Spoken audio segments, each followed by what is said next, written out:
You're not on screen yet. Okay. All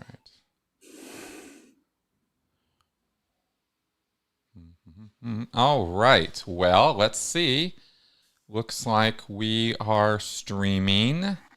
And, oh, of course, I have an ad to get through first. There we go. There we are. Hello. Hey, everybody. We're streaming. We're doing a live stream. And it looks like we are all set up. Yep, audible, everything good.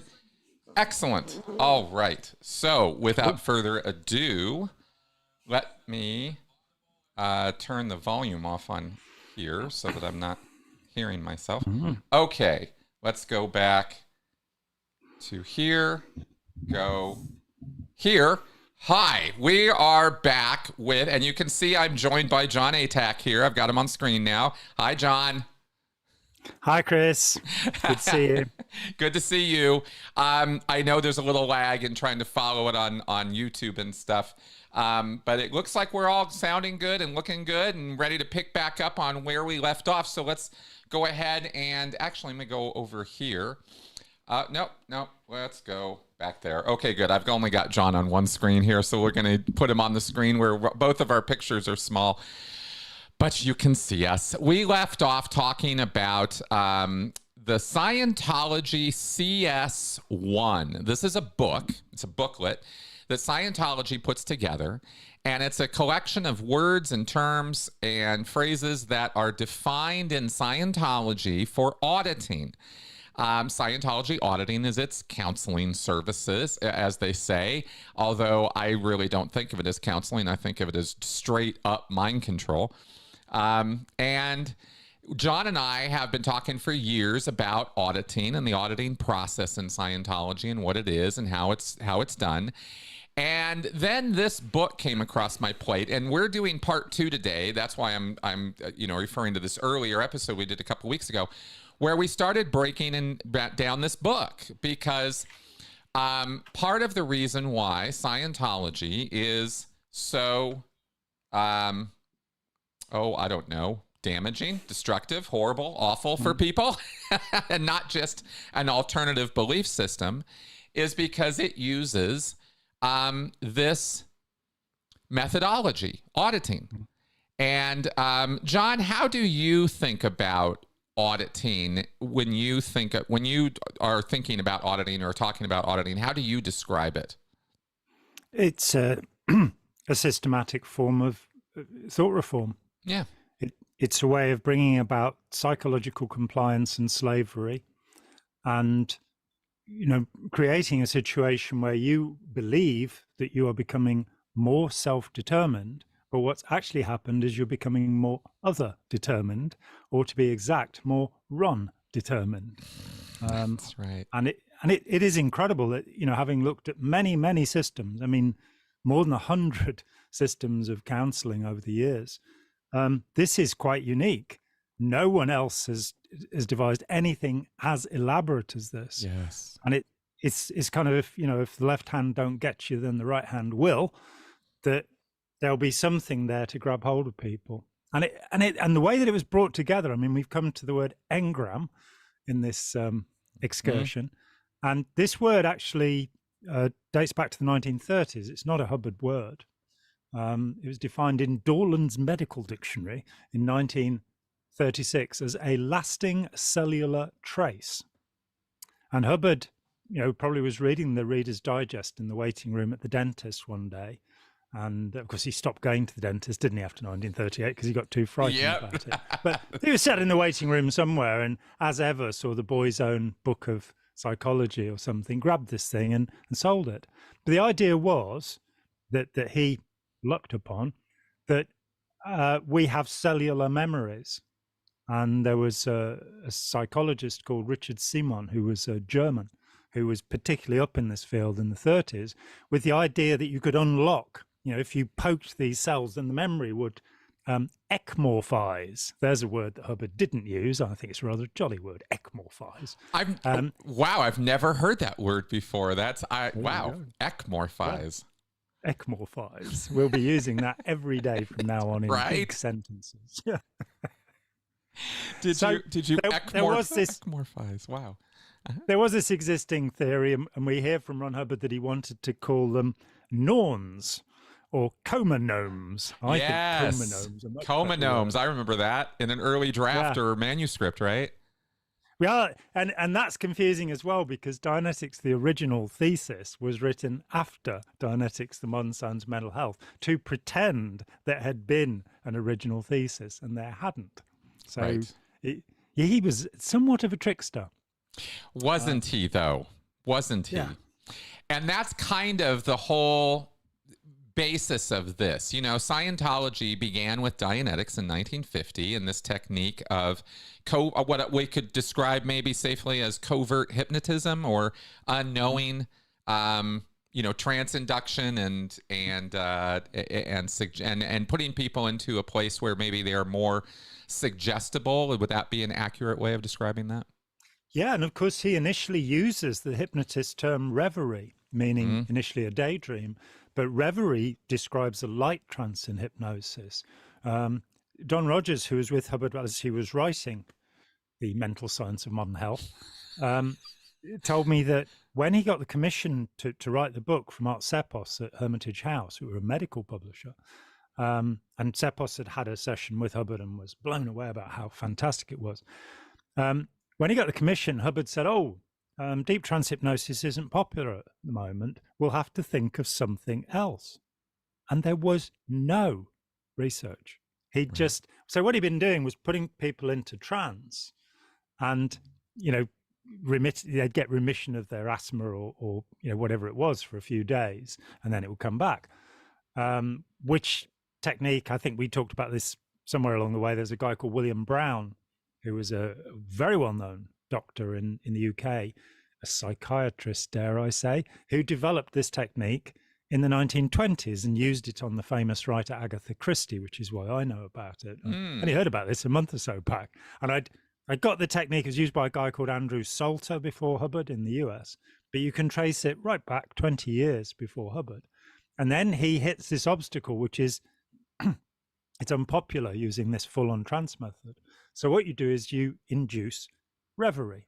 And I think there's this simplistic view that you have light trance and deep trance, and that's it, these two states of mind. I think we actually have many states of mind, and I do also think that when we use the word hypnosis meaning the state, or hypnotism meaning how you get the state to come along, the two words have now blurred completely, that we're in a territory where the word is an obstacle to the understanding, because you're Svengali, swinging a watch, that kind of thing. No, the hypnotic process in a human being is with us all the time. It's part of how we survive, that almost like Hubbard's description of the reactive mind, but not. Exactly. And it's how we learn often, through repeating things and getting things into our head. That's right. But he found that you can put somebody into this state where, as he says, the eyelids will start to flicker and they will go into this special state, which he calls reverie. In 1951, in Science of Survival, he cancelled the method used in Book 1 because it's hypnotic, and I quote. So, and yet they still do it to this day.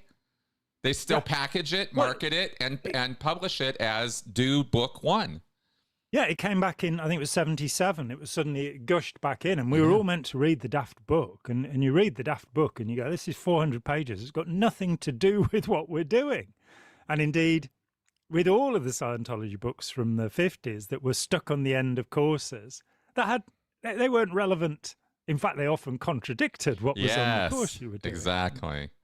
Exactly. And I think that's the whole thing, right? Is what we're looking at here, just to start this overview like we did last time with, we're looking at a set of materials here, which are indoctrination or teaching or educational materials in Scientology to give people ideas. And I'm just going to, why not just be blunt, right? To give people false ideas, wrong ideas, completely fabricated ideas about what's going on in their head.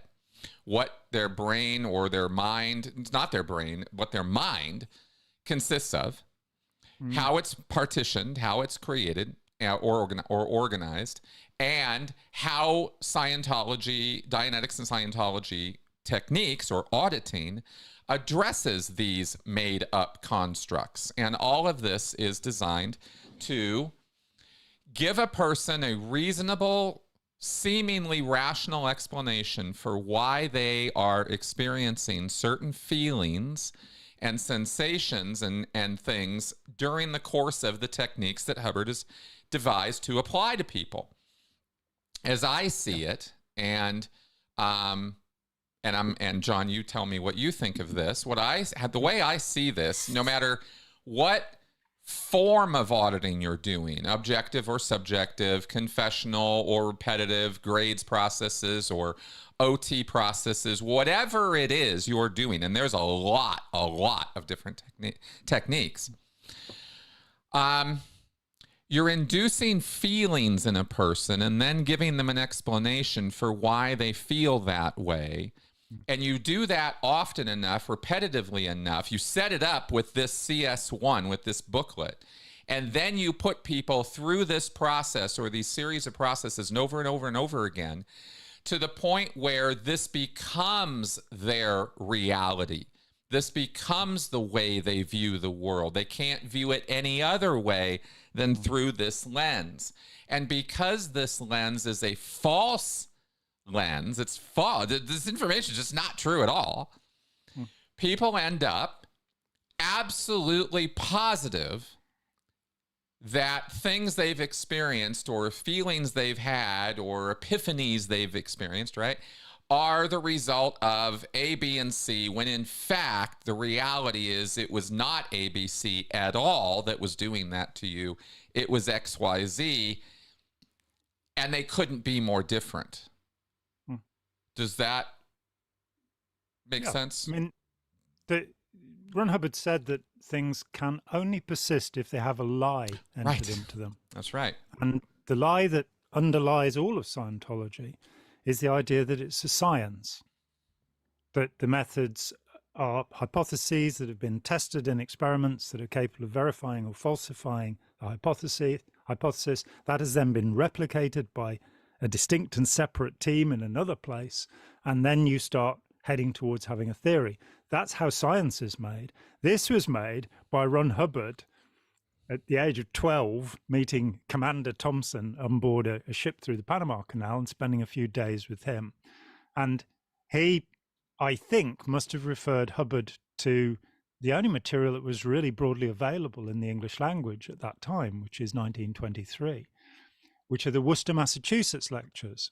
And when you come to these lectures, you find the Dianetic method described before the First World War by Freud, who says this is the message, that the method that Josef Breuer, his mentor, and in fact the guy who bailed him out a lot of financial scrapes along the way, but that Breuer had used on the first analysand, the first person to be analysed, who was Anna von O. But Freud says, unfortunately, the method doesn't actually, it doesn't actually help to reduce the transference, which is to say that you will still grant authority to people and still be controlled in communication by the behavior of others, because unconsciously you've got all of this stuff going on. And it doesn't resolve the transference. So it actually creates dependence upon the therapist. That's what Freud said when he described this message and this method. And it's so close. You know, he's got counting backwards, he's got chains of incidents, he's got going to the basic incident. He also, contrary to what Hubbard would later say, does have physical trauma. He doesn't just have psychological trauma. Freud did talk about physical trauma right then and there. And here we get into a fundamental problem of physiology, which is the idea of the engram is that you're unconscious, you're knocked unconscious. And at that time, the reactive mind or hypnotic mind continues to record and will use the suggestions, the terms that are used in that recording, to inflict something upon the conscious mind from behind the screen.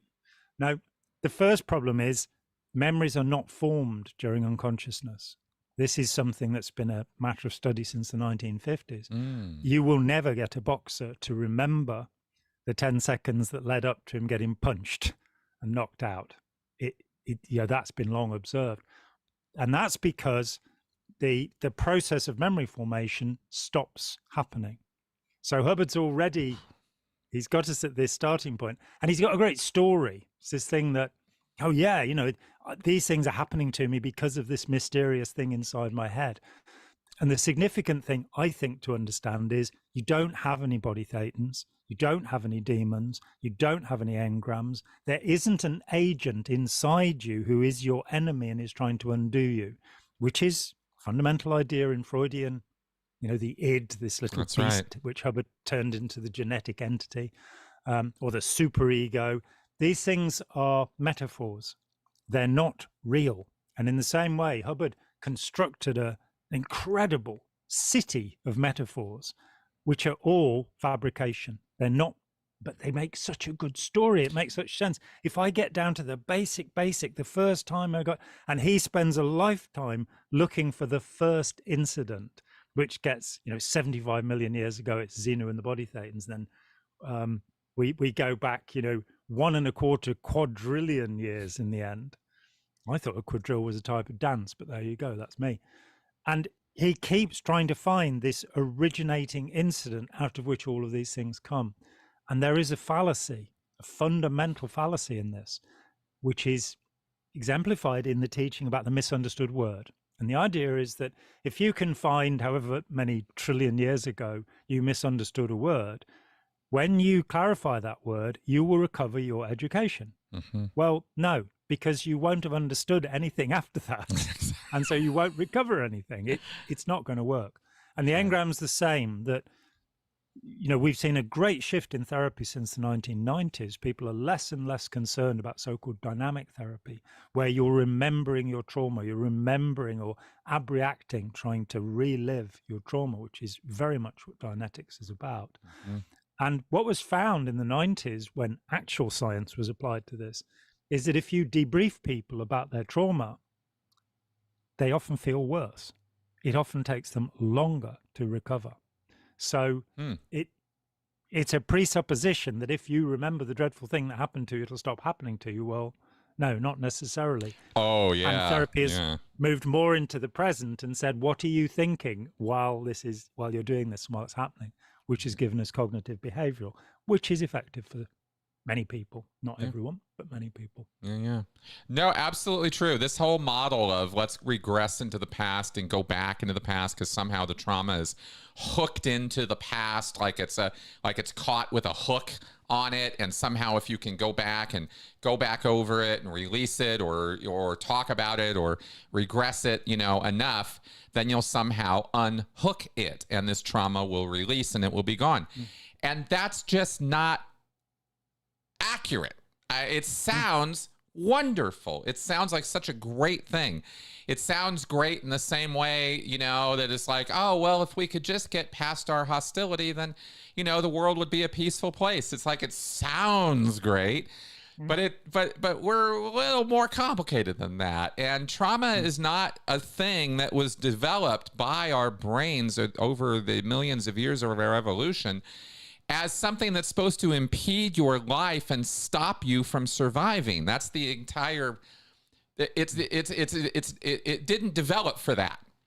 We didn't go off on some tangent evolutionarily and lose the plot and you know, and make ourselves mentally crazy with this trauma stuff. It's there to help us. It's there to assist our survival. And this idea that it's something you have to go in and erase and get rid of and be free from, and somehow it's the bad guy, it's the enemy. I guess that's where I'm trying to go with this is we've taken something very natural to us and very much part of our makeup, because it's part of our learning process and part of our experiential process to not repeat past mistakes by kind of having it really clearly in mind that this was really not a good thing to experience, you know, so maybe don't do it again.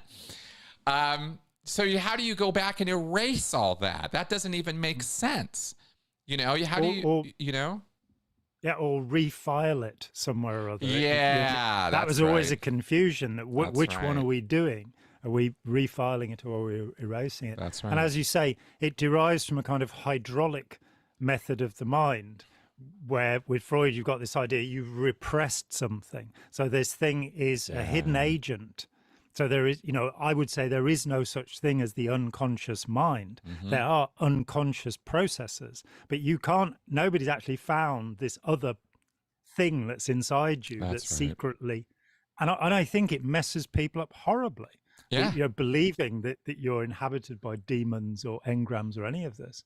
It makes life incredibly difficult because you're always expecting failure. You're always expecting that there's some controlling agency. And what's really happening in Scientology is the reverse of what it says. You didn't start out with a reactive mind, but you'll have one by the time you're done. You will react to the stimuli of the ethics officer and the stimuli of the registrar. You'll do as you're told. And that's right. If you feel you're being compliant enough, you'll feel good in the way that a good pet does feel good about being compliant enough. But if you want independence and free thinking, don't do it. Just move aside. No, exactly. And the reason why we're talking today and continuing and going through this booklet is because I want to show people the exact dimensions and size and length and all of it of how Scientologists are drawn into believing that these things are true. That's what I thought might be. This is the route map that that you lighted upon this and you sent it over to me, and I'm going, I'd never seen this before because there was nothing like it in use when I long ago, 40 years ago, when I left Scientology, when I was a young boy of 70 or something. So looking at this, you go, oh, they've actually laid out the track so you can see step by step what nonsense they're going to put into your head. That's right. And make sound important and wise, when in fact it is based, his research in Dianetics, Modern Science of Mental Health, he says this is based on 273 cases. Now, when you talk to the people who were around him at the time, they're going, no, it wasn't. There's even a letter from him dated late in 1949, where he's saying he's done 40 cases. So he's just... And it's like when David Gaiman decided there were 5 million Scientologists in the world. Yeah. And a guy I knew went up to him and said, how did you arrive at that number? He said, well, there must be that many people who've read a book or had some auditing or something. That's right. So that's what's called a guess. And we got the same thing with the 270, where are these 273 clears? Where are these people who in less than 10,000 hours were able to achieve this magnificent state? There is no one. And he never produced anyone. And again, because in 1965, he decides that nobody's achieved clear. And he summons John McMaster and says, you're the first clear. And when I interviewed John, he said, I don't know why he chose me. I didn't know I'd finished. No, it was the most ridiculous thing. But it really does point to the subjectivity of it and the fact that that this for me, for the way I try to get this stuff across to people, it's like this is such a great example of how you can take these completely false, there's nothing there, there's no there when it comes to engrams. And that's the page we're on here today, right? When we start this, an engram is a mental image picture recording of a time of physical pain and unconsciousness. It must, by definition, have impact or injuries, part of its content. There is no such recording anywhere in our minds. That we don't categorize and shift our memories into little boxes that way. It doesn't even work that way. It's not even remotely working that way. And until you believe that it works that way, and then you set about interpreting your perceptions in a way that will fit with the religious scripture of Scientology, with the belief system. And you then get into sacred science. You get into this place where, okay, there's no science, but I know it's true because it feels right to me. That's exactly the point. And you will get people into a place of certainty on this, because any explanation, let's be clear, right? Here we are with this booklet. Here's Scientology offering a bunch of explanations for things that happen to people in their lives. And if you don't think too hard about it, it does make a level of sense. And so you go, well, this is an answer. And people somehow, it's very, very obvious that people would rather have some answer than no answer, right? Some explanation better than no explanation at all. And so here's this whole, plus the fact that, talk about sunk cost fallacy. It costs money and takes hours to just to go through this booklet and get this education or indoctrination. Yeah, send the checks in afterwards. Yeah, right. So people kind of, after you do something like that, you're invested in that process. You need it to be true. You want it to be true, so you need it to be true. And I think that's what happens with a lot of Scientologists, because even years after people come out of Scientology, they will and I speak from myself, my own experience, very much so on this, you will hold on to these structures. You'll hold on to this anatomy of the mind. You'll hold on to these ideas of a spiritual existence and an independent life unit and all this kind of stuff, this Thetan theory and the Dianetics engram and the mental image pictures. And you still think about your thinking through these lenses, because you need to, and this is why I say education is so important for recovery, because you've got to give yourself alternative points of view so you can bust up the indoctrination that the cult does to you. And this indoctrination is so formalized and so complicated, as Jon mentioned earlier. There's such a process to this. Very few other cults are as formal, as structured as this in putting it together, which is why I think we are constantly dealing with Scientology as, one of the most lasting of the cultic experiences. And let's underline with 2 red lines what you've just said, which is that if you are to escape the conditioning of Scientology, you have to look at whether it's true or not. And that's not a general thing. That's a look at a specific idea and go, is that in fact true? That's right. So you know this well enough, Chris, but if you take affinity, reality, and communication, they are meant to equal understanding. And if you increase any corner of the ARC triangle, the other corners will go up. So the more you communicate with somebody, the more they will like you. Is this true? No, it isn't. As Hubbard said, bullets too are communication. Yelling at somebody, beating them, doesn't make them like you more. So this fundamental principle of Scientology is complete nonsense. And it's easy to demonstrate that. But until you've got to the point where you can look at an idea of Scientology and go, oh, that's not actually true, then you're still caught in, it's like you've been trained to think in this way. These are the routes down which your thinking will go, because you've spent so much time, invested so much. And there is this really strange thing about human beings. We can imagine ourselves into conditions. We can mimic conditions. Once you've decided that this is how it works, then that is how it will work for you.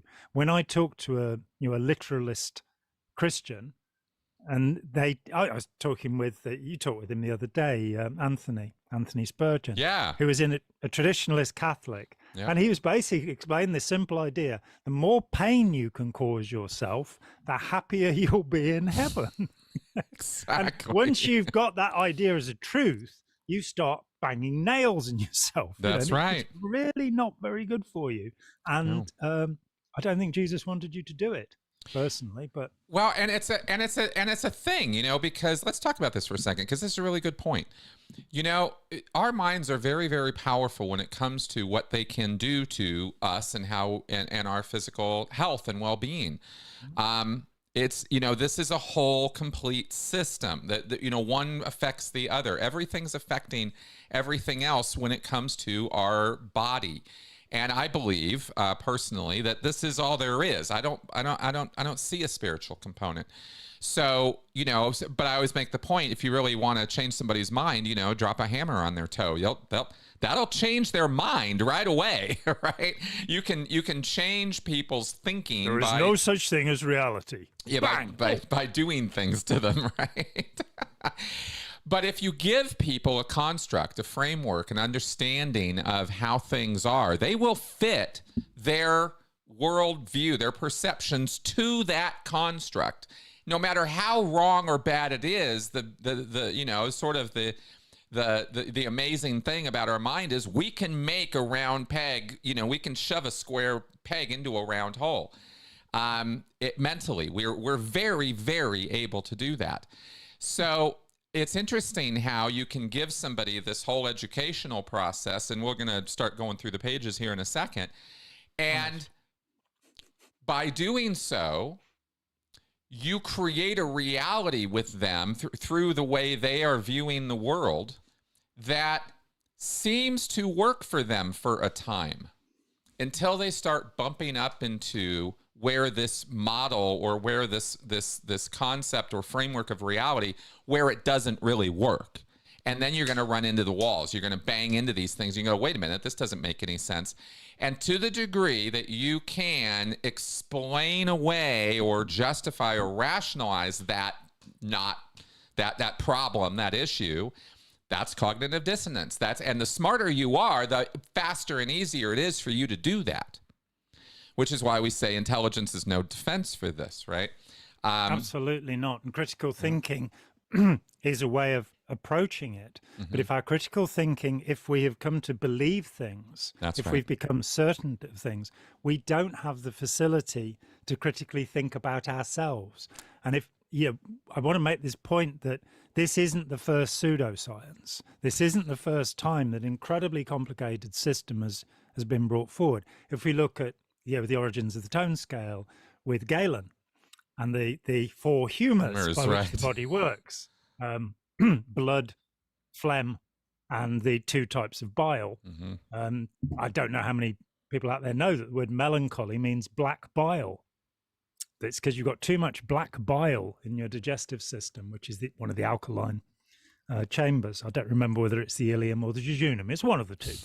But that was believed 4 centuries. Then that was supplanted by phrenology, among other things. And phrenology was the idea that you could read the bumps on somebody's skull, and that would tell you who they were and what was going to happen. That was a real thing. That went on for decades, by the way. Yeah, that was not some like ceramic heads, which have got the regions. This is where love is. And full thing. Like people really thought they were onto something with that.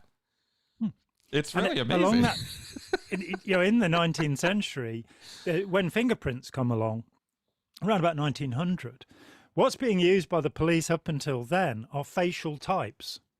And so there are all of these wonderful illustrations showing you that, if somebody has a big nose, there'll be a pickpocket. If somebody's eyes are too, that phrase, your eyes are too close together, this comes from actual typing that was held to be scientific, that liars' eyes are too close together. And it's like, okay, fair enough. Yeah.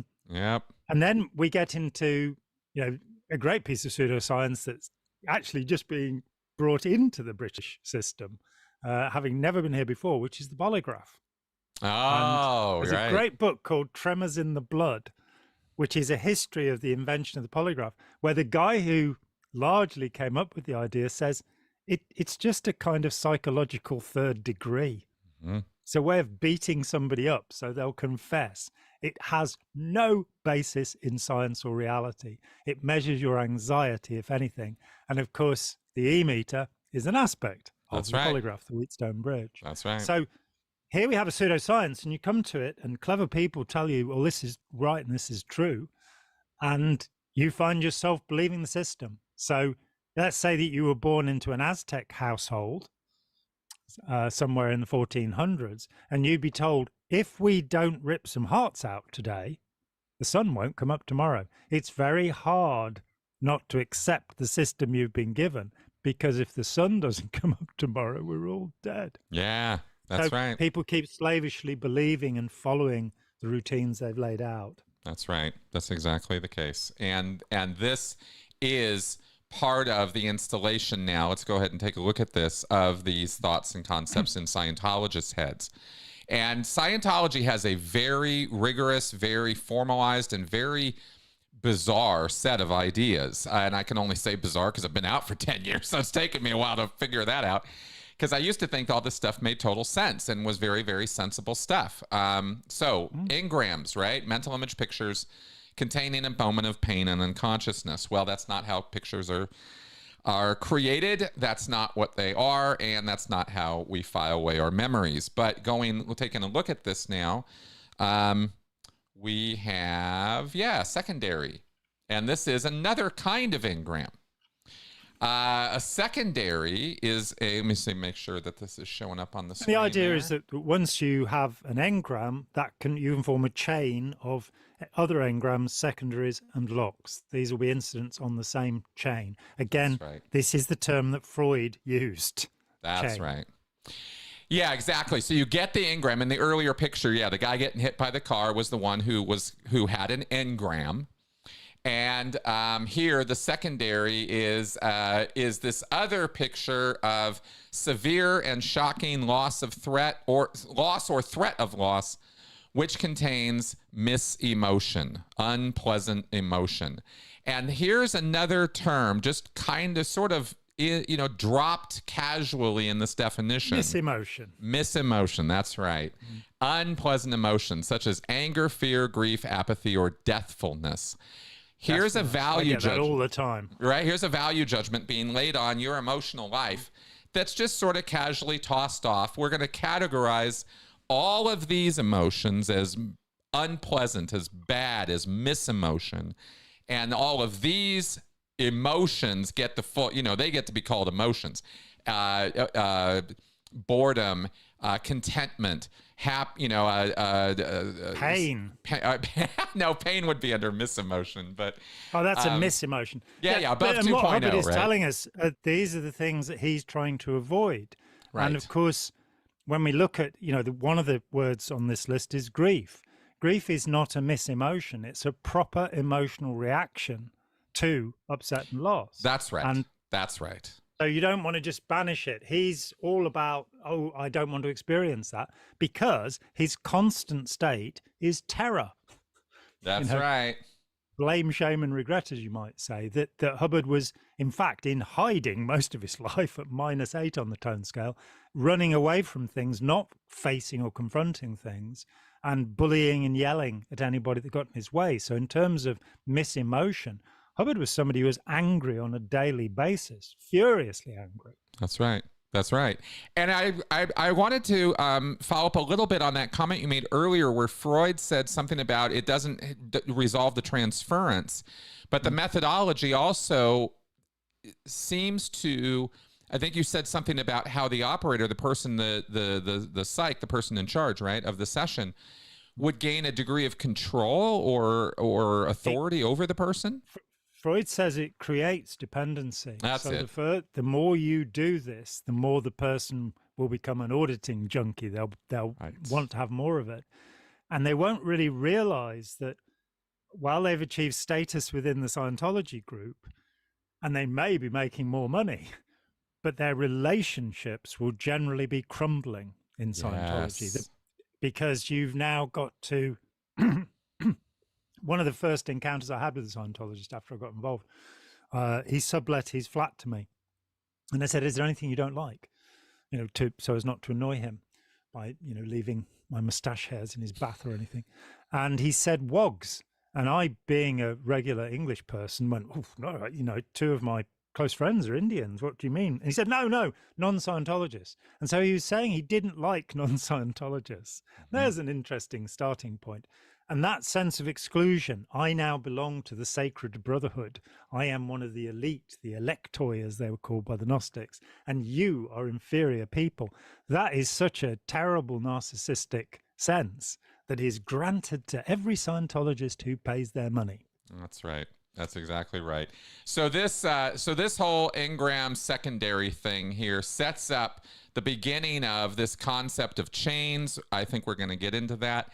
And these types of memories, right? You have types of memories or categories of memories that are not just memories. They have this other stuff connected with them that's somehow destroying your life, right? And here's the final. You feel sick when you look at a cake. And here we go, right? And then we see the lock, which is the last component of this chain. You have engrams, secondaries, and locks. And this is all straight Dianetic stuff. It's included in Scientology now, but this is all what Dianetics was about. And the lock is supposed to be some passive, normal sort of moment in your life where something reminds you, some perception reminds you so significantly of an earlier unconscious moment of pain and unconsciousness, right? That you have this physical reaction to it in the here and now. And here's this woman demonstrating that in this picture. I'm not going to get over that. Somebody looking at chocolate cake and feeling sick, and that's put me off my cake. I know, right? What am I going to do now? I mean, it's a lock. It's a lock. It's a lock. Yeah, it locks you all right. Locks you in. Okay, so this and the is cake's changed colour when we go down to the next page. It's a chocolate cake in the lower picture, but it's an ordinary sponge cake with a pink topping. What has happened? I think that's why she's got that disgusted look on her face, John, is because she's like, wait a minute, I thought it was made chocolate cake. What the hell are you doing to me? No. Okay, now we get to, the reactive Where the mind, chocolate cake lives, right? in the reactive mind. That's right. Now we go, okay, here are these 3 kinds of memories, and guess what? They're all part of this nasty mind inside of you. And when you are stimulated, when something happens that is similar to something in one of its engrams, this acts as a stimulus, a thing that activates something else, causing the reactive mind to make a response. And such responses are not rational, right? So basically, the chain is that you've got the idea of the engram, which is a recording made when you're unconscious. You've got the secondary, which is something traumatic that happens emotionally. Then you've got a lock, which is something that subliminally reminds you of this content. And you get feelings that derive from the engram. And you've got this mind inside you. Nobody as yet has identified it, found it. At least when Daniel Kahneman talks about system 1 and system 2, the instant reaction and the thoughtful reaction, he does explain that it's a metaphor. And as yet, no one has found an id, an ego, or a superego. And as yet, nobody's found a reactive mind. And it does get a bit mystifying. If you've had 1.25 quadrillion years taking a picture every 24th of a second that's got all of the perceptics, all of the perceptions that you had in it, that's a hell of a big bag of pictures. Where is it? Exactly. And why can't we scientifically get to it rather than having to go through all of this gubbins? That's exactly right. And Hubbard, just empty the bag, just pierce the bag and empty the. Oh, I can't remember anything now. Oh no. No, it's really quite something because he really does want to have to work on this lock thing here a little bit more. Hubbard really does want to have his cake and eat it too, right? Because But then he finds out that he's got terror stomach because the cake scared him because of a past life when he was a cake knife, Well, if you really tried, I mean, here's where things get nuts is just for an example, of how this is not very deep thinking, okay? Because if you try to merge this reactive mind concept with the thetan, which Hubbard had not yet come up with when he was formulating this Dianetic stuff, it took him a couple years to do the whole thetan thing, but they don't really go together very well because a thetan is supposed to be this knowledge unit, this knowing, awareness of awareness unit. And apparently, if I understand the lectures I listened to years ago correctly, the hundreds of lectures you right? listen to, poor man. Then I know. Then Hubbard says that you are the charge, the damaging part about these pictures is not just a Polaroid picture in your mind, but it's this electrical charge that gets sort of anchored to the picture and is used against you somehow. And that's all you get. That's it. There's charge connected with it. And this is, I guess, what the meter is supposed to be reading. And you as a thetan, apparently, this is not covered in the CS1, by the way. I'm just adding this as additional color on here from Hubbard's lectures. But you apparently recreate the picture when you need to. So you don't see it; it has an effect on you, and it's so confusing. Charge is originally emotional charge, and again, it comes straight from Freud's lecture. Oh, does it? Yeah, it's in the translation. Oh boy. But of course, this was completely original to Hubbard. Even though in the beginning of Science and Survival and 8008, he has a great list of people who he took ideas from. This is, in fact, the first time in 50,000 years that anyone's come up with a significant idea, according to Fundamentals of Thought. So, we've got this obsessive narcissist who's got this idea about himself and who's a liar. He's basically taking hold of this construct, which he's borrowed whole cloth from a rejected method. And it's worth saying that the only person this method had been tried on before, Anna Fono, the famous first case of Freudian narcissist, what they don't tell you is she ended up in a mental asylum. Yeah. Joseph Breuer actually signed her in as a morphine addict because alongside this therapy, he'd given her morphine. Mixing practices, that must have been the problem, John. That was it. It wasn't. It just wasn't pure Dianetics. See, they were so close. They could have saved her. They were. I could just hear Scientologists talking about this, right? And here also, let me move my picture out of the way so you can see this other bit here. Because this is something I wanted to kind of highlight for a second, right? For example, a person might have a fear of water that prevents him from swimming or even going to the beach. He feels scared when he gets close to a body of water, yet he may not know why, because it is based on something recorded in his reactive mind. There's the explanation for every problem you've ever had right there in that paragraph. Oh, it was the reactive mind. And that moment right there is where they get you. Any explanation is better than no explanation, right? This explanation does not make sense, but it makes more sense than having nothing. And when people are going through this, that's how they grab onto this and accept this. And it explains why you always get really upset when you drink water, or when you turn a tap on, a faucet, I should say, when you brush your teeth, a puddle, anything like that, terrifying. The presumption is that the reactive mind is somehow able to differentiate between bodies of water and the faucet and the glass of water. That's right. Yet we're told that the reactive mind can only identify things. It can't think in comparisons or associations or differentiations. So and yet it seems to have the ultimate ability to differentiate between these things. Yeah, incredibly fine-tuned ability to differentiate. Right? So, again, totally contradictory, but these things only occur to you if you actually think skeptically or critically about it. And when you're I can give an example from my own life, which is at the age of 6, I was thrown into a swimming pool to teach me to swim. And there was no engram involved. The lifeguard got me out. And I was the last kid in my school, age-wise, to learn how to swim. And there were no engrams. Water was dangerous. I'd had a lungful of it. Exactly. So there was my analytical mind had worked that out without the need of engrams. There you go. Exactly. Well, here we get to an incident. An incident is the recording of an experience, simple or complex, related by the same subject, location, or people, understood to take place in a short and finite time period, such as minutes or hours or days. An incident is a single lock, secondary, or engram.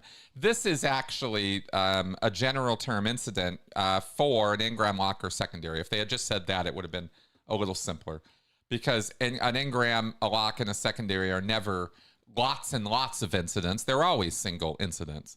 So this is sort of... And why does it have to be short? I mean, I get that it has to be finite, but if you were Xenu and you were locked in an electronic mountain trap for 75 million years, that would be a 75 million year incident. What does short mean in this context? Have I misunderstood it? I have no idea. I think you misunderstood it, John. You should go back and consult your Funkin' Wagnalls. Yeah. So here's the guy having his engram, falling over, getting hurt on the bike. And the entire sequence is an incident of falling off a bike. As the incident contains pain and a degree of unconsciousness, this is an engram. Okay. So there's another engram. And here we go to the time track. And this is where as a Scientologist, you really get fucked up. I'm just going to say that bluntly, right? This is where things get fucked up. Because, let me move John somewhere here. There we go. Okay, so now you can see the whole little chain there, right? Every hour, every second, there are the mental image pictures that supposedly you are taking and recording in your mind. Every second, as you said, John, I think it's 24, 27, whatever, every second. 24, it's the same as a movie camera. As a movie camera. There are 27 perceptics and 24 frames per second. Wow.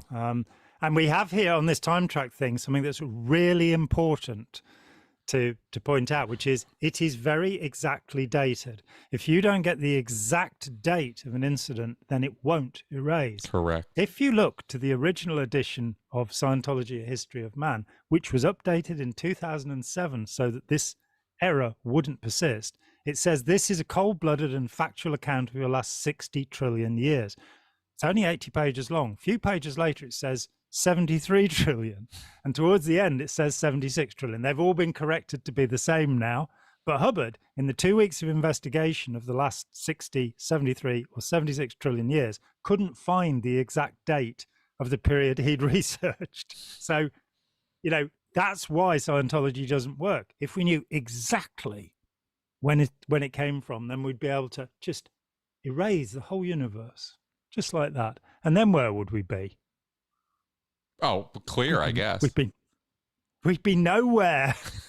We would have reduced the infinity of the physical universe to the nothingness of the Thetan, who is, of course, nothing. By at definition. The same time, though, John, wouldn't we have then increased the zero of the Thetan to infinity and thereby, restored made his a OT very power? Fat Thetan indeed. Oh, very fat. With no one to play with and nowhere to go. It's like, what is the point of this stuff? You know. Exactly. Now, this is get you out of your head, though. So. Well, this is the other thing about this time track, though, that is actually really damaging, right? Is because we don't remember like this. We don't store memories like this.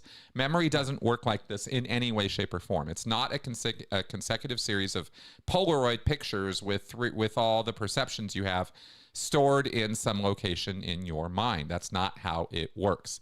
Pictures or mental images or ideas or memories are reformed every time you're remembering them. And they can change and morph over time depending on how well you're remembering them. So every time you remember it, you're redrafting. It's called multiple drafts theory. And the idea is that the fish that I caught was this big. And memory is global.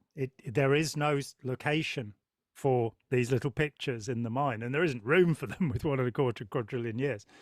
So when you remember something, the areas of, and this we know very well, the areas of the brain involved in remembering will all be activated. So, for example, the auditory cortex will be activated for the memory of sound, and the visual cortex, the back of the head, will be activated for the memory of a sight.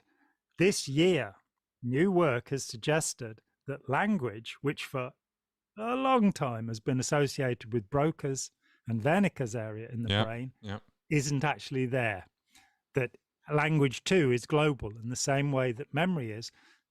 In this amazing process, which we do not understand. I don't care how many times neurologists, neuroscientists tell me, we found out more in the last 10 years than we ever knew before. I've been hearing that since 1984. That was the first time I heard it.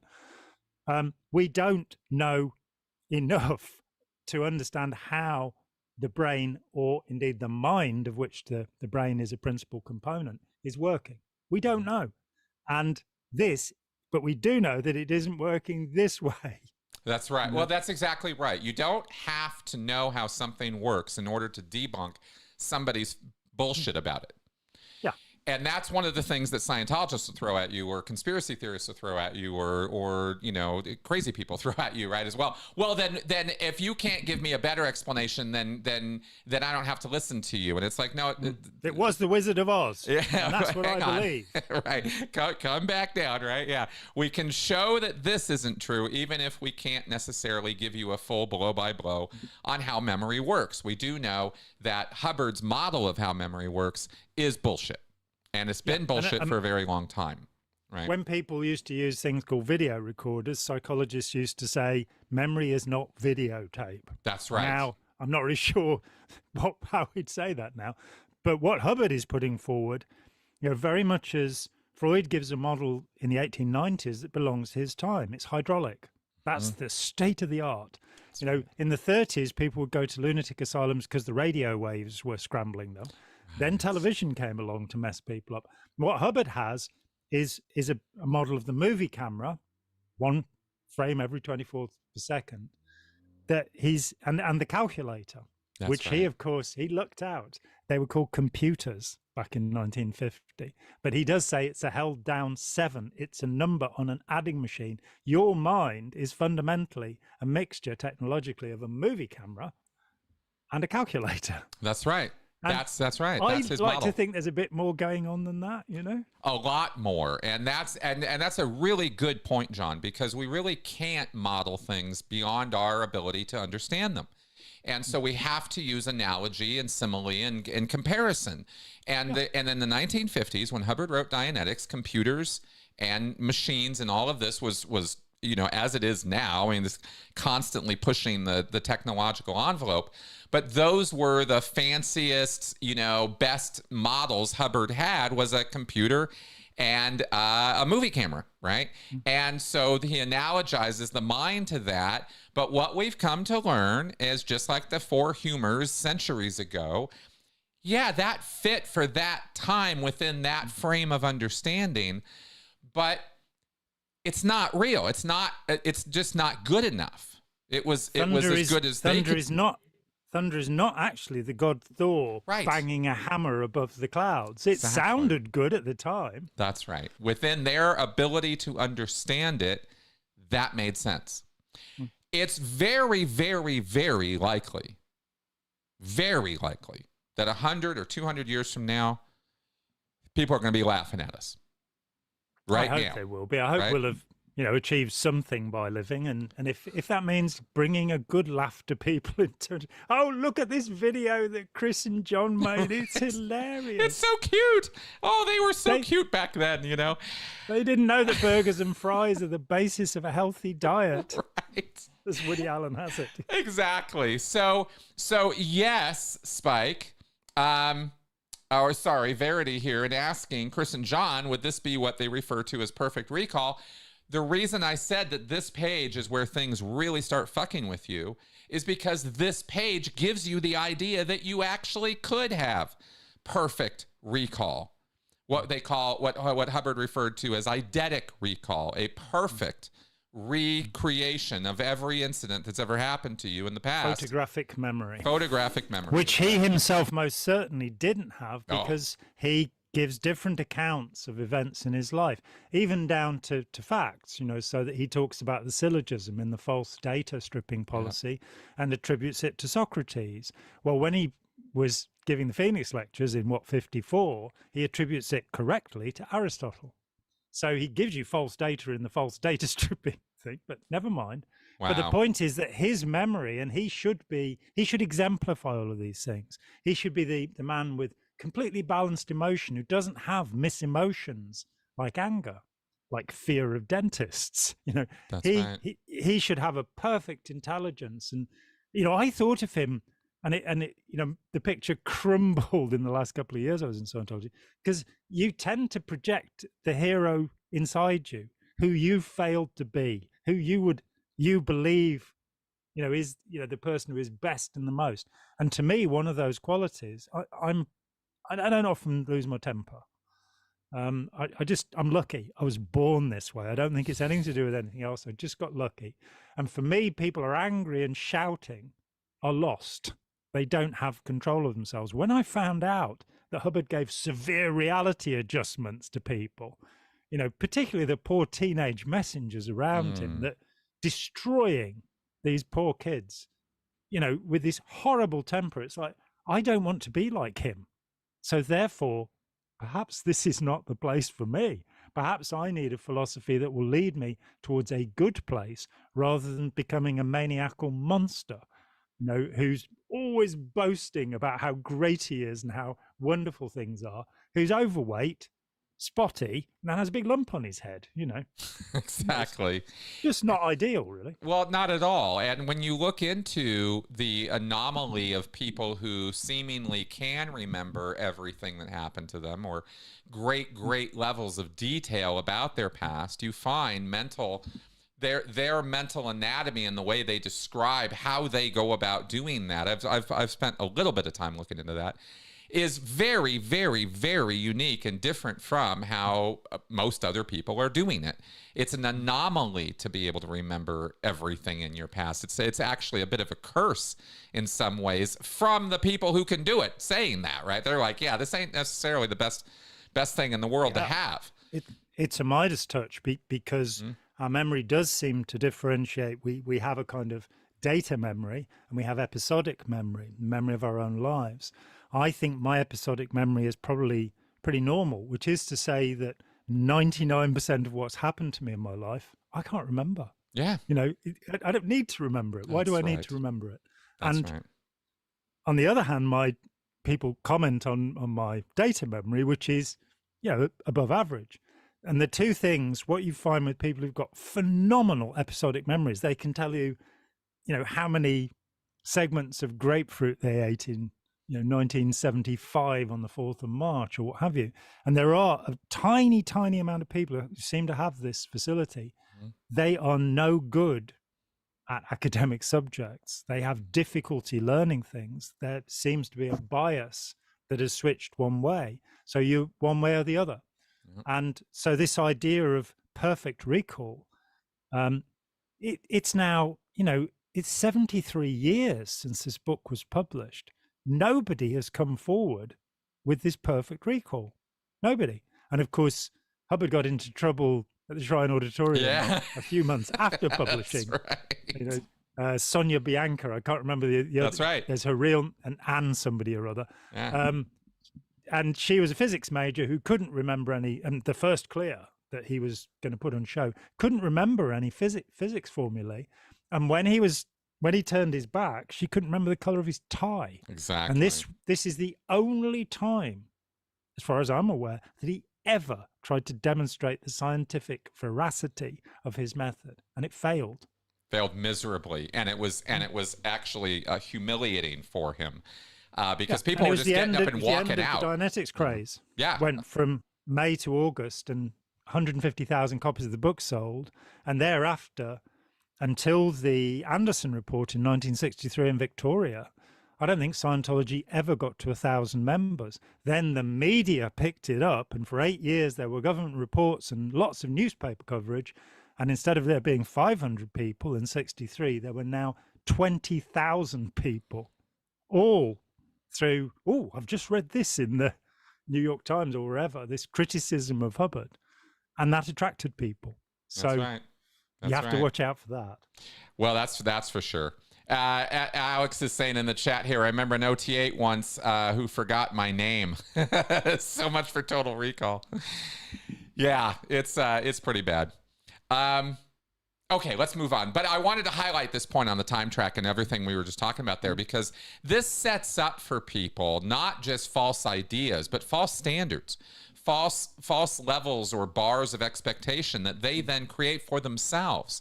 And if you're constantly striving to meet impossible demands, things that absolutely positively can't be true, and you believe they are true because of the mental model that Hubbard creates for you with these materials, you will find yourself on this hamster wheel going nowhere and running as hard as you can to get there.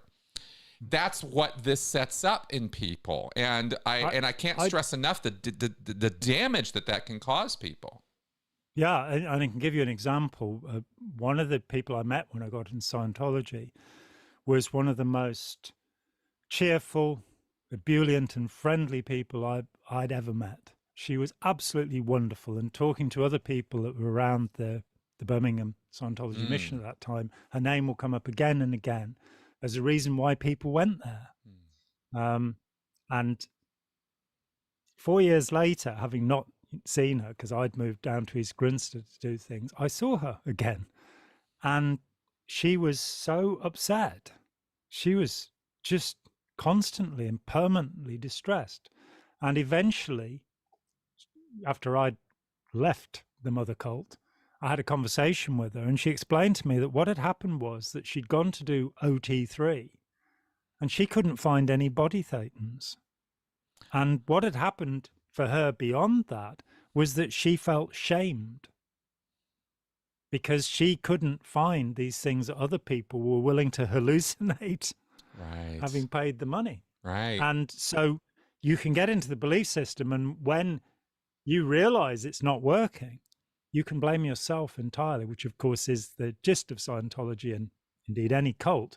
If you get better, it's because of the teaching. If you get worse, it's because you didn't apply it properly. That's right. I used to hate it when we would have somebody who would go in for auditing or would go in for, you know, some Scientology application to them, and they would just come out totally blank. Just nothing happened.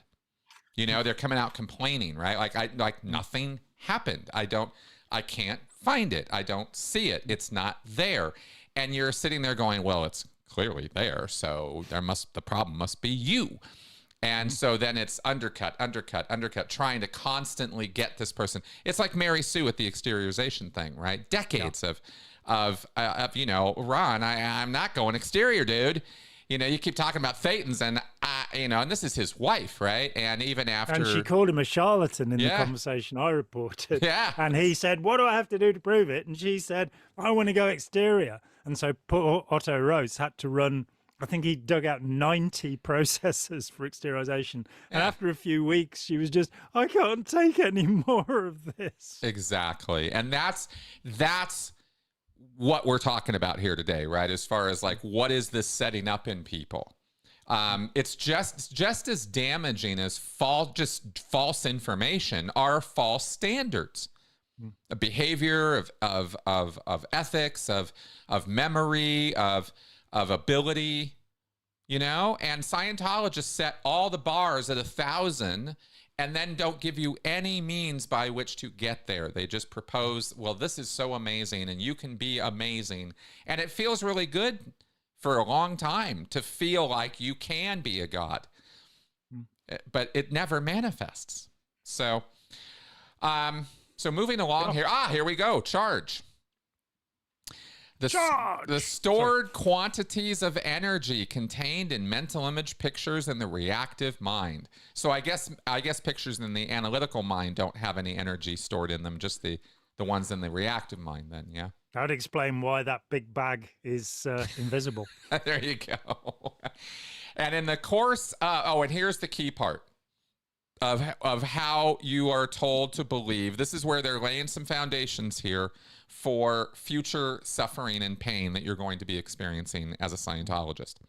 They're going to put you, let me go ahead and move John again here on the screen. All right, I'll just sort of throw him over there in the corner. There you go. Okay, so that's much better. Thank you. Yeah, there you go. So it's actual. Okay, now let's be clear. This is not metaphorical. It is actual electrical energy and can be measured. There is so much bullshit in that sentence. That's the one. But there it is, right? It's actually making it clear, just like with OT3 later on, right? This is not a metaphor. This is not an analogy. We mean it. When we say electrical charge, we mean electrical charge. And this is this sentence is the basis of why Scientologists have such wacky ideas about the E-meter, because they believe the E-meter is measuring that electrical energy. And it's a total fiction. Yeah. Total fiction. I mean, in the early 50s, Hubbard advocates actually earthing the pre-clear, the person receiving auditing, to a metal pipe so that they can discharge this electricity. Wow, interesting. I wonder if that relates to that story we heard about Miscavige and those copper pipes he would be grabbing hold of. I heard something about that. And then the charge is released when the pre-clear answers the question or command. And that right there, That statement right there is the magical incantation of Scientology. The sacred science. There it is. That's right. If you say it, it will go away. If you give it voice, you will as is it. You will make it go away. It will disappear, and it will never, ever come back to bother you again. That's the magic right there, that sentence. This charge is released when the preclear answers the question or command. That statement, if you buy into that as a true thing, you open the door to hundreds, maybe thousands of hours of abuse at the hands of auditors who will badger you and berate you and continue to give you auditing commands and questions on the basis that you just have to answer them, and we'll get through this and you will release that charge. And there it is right there. There's been a shift because we've got electricity involved. The thing that can be measured is, well, surely what you're saying is we can dip something into these pictures and measure the charge. But what we're actually measuring is electrical resistance in your body. We're not measuring these, you know, how immense this charge must be if it's going to make an e-meter react. Whereas this body does have quite a lot of electricity going on in it. So you can't actually measure it. The word actual is not true here. No. Nobody's measured it. No one. Because there isn't any way to. And, but if I tell you, well, this needle dancing right here, that's the charge. Oh, okay. And for people who don't know how this stuff really works, and that's most people, I had no idea what an e-meter was, how electricity operates. I mean, I had my science class in high school, and that was about it. So I come into Scientology, and they show me this dancing needle, and they put me, you know, my hands on there, and I don't feel like I'm moving my hands. I don't feel like there's muscle tension happening. So it must be true that this dancing needle, here's an explanation. Well, it sounds as good as any other explanation I can come up with, so I guess this must be true, you know? And they'll run this whole song and dance with you around this e-meter, because they've got to convince you that the electrical energy is real and can be measured on an e-meter, and that if you just cooperate, everything's going to be amazing for you, because we're going to erase all this charge. We're going to release it, and it's never going to bother you again. And those are two real fundamental things that every Scientologist agrees to. Yeah? And I mean, my friend Barry Pemberthy built an e-meter called the Ability Meter. And he didn't design it. He worked with another guy repairing e-meters at St. Hill for many years. And they were kind of, why do these meters use the cheapest possible components? And he was particularly incensed that they used germanium transistors. Not my field, but it obviously upset him because they were obsolete. And so they said, what would happen if we built a meter from the best possible components? And then he said, just the jewel that we used to pivot the needle on cost more in our meter than all of the components of the Mark V e-meter as it was then, the last wooden box one. And he said, and we set up a trace recording on a Mark V and our Ability meter, putting the same stimuli into both of them with a paper recording. And we then went to the pub and had a drink. And when we came back, we went, oh, we've done something wrong, because there were twice as many readings on the Mark V. So the next time they were good, and they didn't go to the pub and they watched what was happening, and to their horror discovered that half of the readings on that Scientology meter were generated within the circuitry. Right. This later, of course, came out in the early 1980s with silver sealing, where all e-meters were recalled and you got to pay to have them serviced. That service was to replace the carbon potentiometer, which is what the tone arm is. It's basically a dimmer switch. Yep. Because every time you move it, little specks of carbon were coming off. Now, we got the great thing about the rock slam. Yeah. jagged, erratic, explosive movement of the needle. Now, you and I have both seen e-meters that weren't plugged in, that had no cans plugged into them, rock slamming. Yep. So it's doing it itself. That much I knew. Hubbard, of course, had first of all determined in the 60s that the rock was the basic on your case. This is a forgotten element of Scientology. And I think almost all Scientologists have a misunderstood on the term rock slam because they don't know what the rock is. Oh dear, that's why Scientology is not working. Oh, there it is. You found it. So Hubbard had put forward this idea, and Otto Roos, when he was Hubbard's case supervisor in 70, 71, somewhere around there, went through Hubbard's folders and found 200 rock slams. Now, by this time, he'd changed his mind, and the rock slam indicated evil purposes. And Otto told me that he said to Hubbard, "We're going to have to check your evil purposes." And he found himself standing on the dock with his passport and $5. Having been at the highest point in Scientology, he'd been kicked out because of this suggestion. Later on, you had the List One Rock Slammer project, a flag where more than a quarter of the crew were put into the rehabilitation project force because they'd had a rock slam. Hubbard had 200. Exactly. But it's the meter itself that was generating that most deadly read. And the poor quality of the meter is indicative that it never really worked. It just became a kind of agreed upon apparency. I think that's Hubbard's phrase, that the meter worked. That's right. That's exactly right. I could not agree more. I happen to personally believe, after having surveyed a lot of people, ex-Sea Org, ex-auditors, whatever, about rock slams specifically, I don't think there is anything called a valid rock slam. I think they're all broken meters. Because I could actually never find a real world example of somebody able to turn one on by chanting or saying certain words to a person. Oh, there it goes. And then wait for it to turn off and then turn it back on again. And if a rock slam is a hidden evil intention on the subject being discussed, then it seems like you'd be able to turn it on and turn it off by discussing it and not discussing it. And sure enough, no, not ever, not once. The only validating proof we have is that L. Ron Hubbard was evil and had 200. That's right. I had 200 of them. That's right. That's exactly right. So as this charge, just to answer a couple of questions in the comments here, yes, as this charge is being released, the theory is that the engram is erasing, or the chain of engrams, because they're connected one to another, is erasing, and you're making that charge, that trauma, go away, right? I connect this with trauma because it's a real world word that sort of summates this concept of, mental anguish. But Scientology doesn't use the word trauma. They use the word charge. And that's how they talk about it, right? Scientologists, I used the word trauma for years.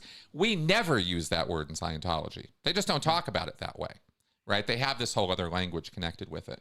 And we probably have a German speaker online here somewhere, and who'll correct me if I'm wrong, but my understanding is the word Traum is a Freudian term which means nightmare. Oh. And the word trauma is a living nightmare. And we have that word, and I think we need to be very careful about words and the concepts we add to them. And it's not just a matter of clearing the word, it's a matter of understanding the concept. Yep. And the other word that we have is stress. Trauma and stress are two words that have invaded our language, and we just presume them to be real things. But what do they in fact define? It's not a trauma because it hurt me. It's a trauma because I have a psychological reaction against it. That's right. So, I could drop the hammer on my foot and go, oh, what a silly fool I am. Or it could be traumatic. That's right. There is something going on here. Stress as a term was actually massively introduced to the public through the tobacco companies. This is a great story. Really? In the early 60s, a guy was hired to promote the positive benefits of smoking. And he said, it relieves stress. And when we sit back and go, what do we mean by stress? Stress could be something really very positive. The stress of meeting a deadline, for example. I wouldn't get anything done without that, I tell you. And it can be something negative. And it's taking a physical idea, which is putting physical stress on something, and now applying it internally as if the metaphor was the same thing. So I think we have to be very specific about what we mean about those things if we are to actually develop a deeper understanding of them and their relationship to us. Good stress, bad stress. Trauma, always bad. That's But right. we've generalized all sorts of things into this bag, which Scientology will now say, we can cure that. Oh, absolutely. And they've been saying that from the get-go. Check the bumps on your head. Yeah. And we can hammer that one down a bit. Exactly. No, stress. Somebody's saying in the comments, I'm not sure how this affects your statement, John. Somebody's saying Albtraum equals nightmare. Nightmare is excellent. And Albtraum Traum in Germany. is the dream part of it, yeah? Yeah. They're just saying Albtraum. Nightmare is Albtraum in German. Yeah, because nightmare itself is a complex word, which again, most Scientologists have a misunderstood on, because a nightmare is a spirit, an incubus or succubus that sits on you. That's what the word mare means. So got it. Language gets very confusing. Oh, that makes sense. That's thank you for the comment. Yeah, yeah, that's interesting. Yeah, see, you have to understand that terms like stress and trauma are not absolute terms. These aren't like your stress isn't my stress, your trauma isn't my trauma. This is relative to the viewer, to the person's perspective, and the time moment that they're in, because our moods and our emotions change from time to time. It becomes a one-size-fits-all term for you to put whatever your trauma or stress is into it, and so, yeah. Yeah, it's going to be different for people. So it's not the event itself, it's our reaction to it. It's a mental phenomenon. It's a psychological response or reaction to a thing. Exactly. And trauma has the added nature of it that it that there are parts of it that are kind of not under your control. You know, that's the difficult stuff. That's the hard stuff, right? Is that there are memories or events or moments that can happen to us that can have what we might call lingering or lasting effects that are not just acknowledged and it goes away. It's something that it has to do with your survival, at least your brain's interpretation of your survival, across time. And we all have different ideas about what is good and bad and right and wrong for us. And that informs what is stressful or traumatic to us. And that has a lot to do with it. Because, like, for example, when I first got out of Scientology, when I was in the Sea Org, I thought of the RPF as a pretty awful thing. But I didn't think of it as traumatizing. I didn't think about it that way. Yeah. And it took a lot of years for me to come around to seeing the lingering effects of it on my psyche over time and my emotional life as a result of that lingering effect. And that's the trauma. And so it doesn't even necessarily have to be something you acknowledge in order for it to be there. You can suppress the shit out of it, still there. So it's complicated that way. It's not as simple, well, I'm aware of it, therefore, it's a little more deeper than that. And we have at the beginning of Scientology the idea that we can get rid of the trauma that you've experienced. We can erase the trauma you've experienced, and that is what will rise you up to becoming superhuman. Yeah. By 1968, Hubbard is very definitely and deliberately inflicting trauma. Throwing people overboard from 25 to 40 feet high. Yep. High diving board's 14 feet here. With their ankles tied, a blindfold on, into the human sewage in Corfu Harbour. That's right. So, or putting, a 4-year-old in the chain locker. He's definitely, and shouting at people, he's definitely now into inflicting trauma, probably with the excuse that, of course, we can clean it up later. That's so right. I can chop your head off now and you'll be better in your next lifetime. That's just exactly right. Crazy, man. Well, it was all in the service of, here's the crazy part is, here's how nuts Hubbard got with this. Let's go ahead and maybe, I'm going to have to wrap up soon, actually. So why don't we go ahead and move toward wrapping up with this? Because this stress trauma thing's good. Hubbard was so contradictory within his own statements, even within one sentence, right? That he could say that these engrams, these moments of pain and unconsciousness that had accumulated, in the number of trillions by the time you're catching up with a person now, they've got trillions of these engrams. But somehow, as a Sea Org member, you're just able to just move all that aside. Nah, doesn't matter. You can just decide. No case on post. Yeah, no case on post. That's exactly right. And the ethics, you get this. This is how twisted Hubbard would get is your trauma, your engrams, this charge, right, are causing you to screw up on your post, or causing you to screw up on your job. You're making mistakes, you're endangering the crew, blah, blah, blah. So we're going to punish you because the theory is that I'm going to make the present time environment so dangerous to you that you won't dare manifest your engrams in this environment, because if you do, we will punish you so hard that it will make your engrams seem like pale in comparison. And somehow this is supposed to make sense. Yeah. I mean, one of the reading Janice Gillam Grady's first volume and having the pleasure of talking to her afterwards, that there's this notion that he put, I think it was the Avon River, or maybe it was the Athena. It was probably the Athena, the little vessel. He put people on there who had no experience, no seagoing experience, and said, but of course, you know, in 1.25 quadrillion years, you must have done this, so you'll just be able to do it. And then you've got this other story about them being thrown out of all of these ports because none of the hundreds of members of the Sea Org could speak Spanish. And you're going, well, surely, Ron, you've had a past life. He did actually, in one of his military reports, claim that he spoke Spanish along with Japanese and Tagalog. That's right. That's right. But nobody could remember a language, but they were meant to be able to sail a ship without help. Their necessity level do it. Then in what you say about the contradictions, please, anybody who's not looked at it, I wrote a paper called Never Believe a Hypnotist 30 years ago now. And you can see me reading it, or if you haven't got that much, which is on my channel, Never Believe a Hypnotist, or you can just look it up online and read it in half the time for yourself. But there, it blew my mind when I wrote this thing, because I just looked for everything Hubbard had said about hypnosis. And there he is. You find that in Dianetics, the modern science of mental health, he's saying hypnosis was not used at all in the development of Dianetics. And a few pages later, you've got this research in Dianetics was based on That's right. hypnotism, you know. That's right. And it's a way of getting you to stop thinking by giving you contradictions. It's called double bind. Yep. And Scientology is just packed with these things where he says one thing and then says the opposite. Exactly. And to address a question here from Jason, so weird. I can understand people growing up in Scientology believing in this. How on earth do grown folks get sucked into it? John just told you.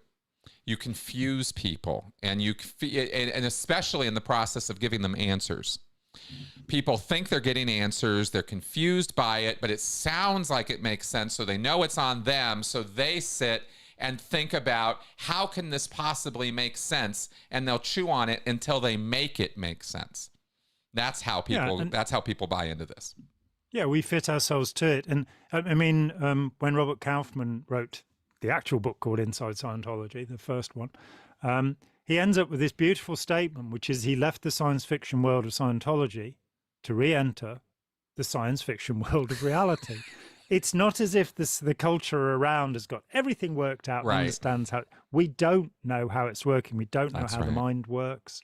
And so some people believe in spirits and angels and see that's, you know, they're animists. They think that the chairs have got spirits, you know. Leibniz, the guy who gave us calculus, you know, this brilliant scientist, he believed that every atom in the universe is a living being, monad theory. So there are all sorts of inordinately clever people who've come to believe absolute nonsense. And currently there's the fad of the militant atheist, the idea that I have all the answers because I don't believe anything. And you're going, do you believe that? That's right. Really? That's right. Could you? And you say, well, how did it all start then? There was no God. You say, oh, it was the Big Bang. And how? What was that? You say, oh, well, it was this explosion that happened that everything came out of. And how do you know that? Well, because of the background microwave radiation. And what about the collapse of the 11 dimensions in the P membrane? And they look at me and they go, I go, you don't know it. You believe it. That's the reality. You haven't read Stephen Hawking's mathematical proof, and nor have I, never will, of the Big Bang. So we believe things, and you have increments of dissonance where you come to believe one little thing, and then the same source that gave you that information. So I read Science of Survival. That was my starting point, actually written by Richard DeMille, not by Ron Hubbard, but never mind. They're Hubbard's ideas. It's just he was too drunk to put them on the page at the time. The rum in Cuba is so good. So DeMille wrote it. And it looks so sensible. You have these stuck attention units and you've got to unstick them. Mm-hmm.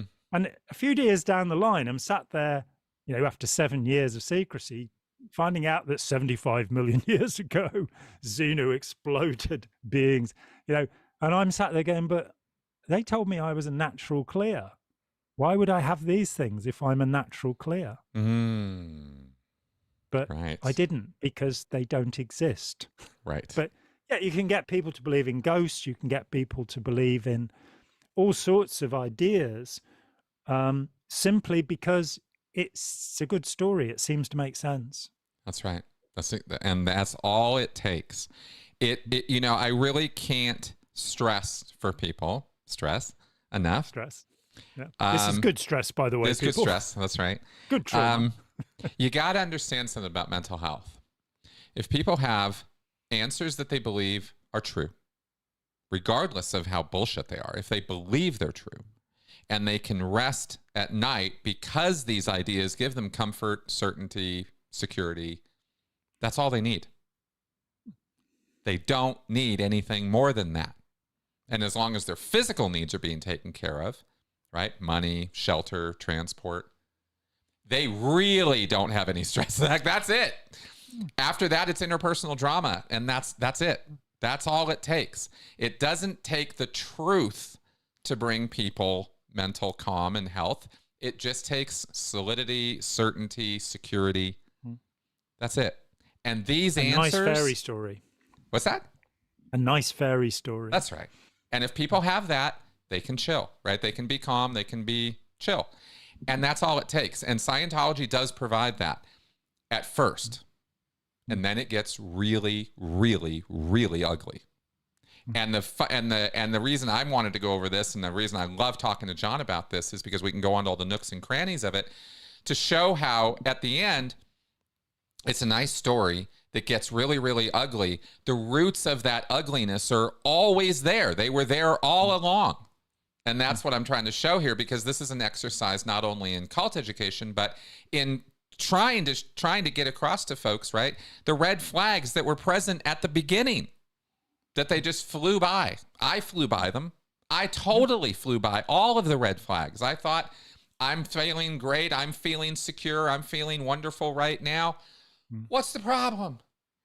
And I never Must be true because I feel good. Yeah, exactly.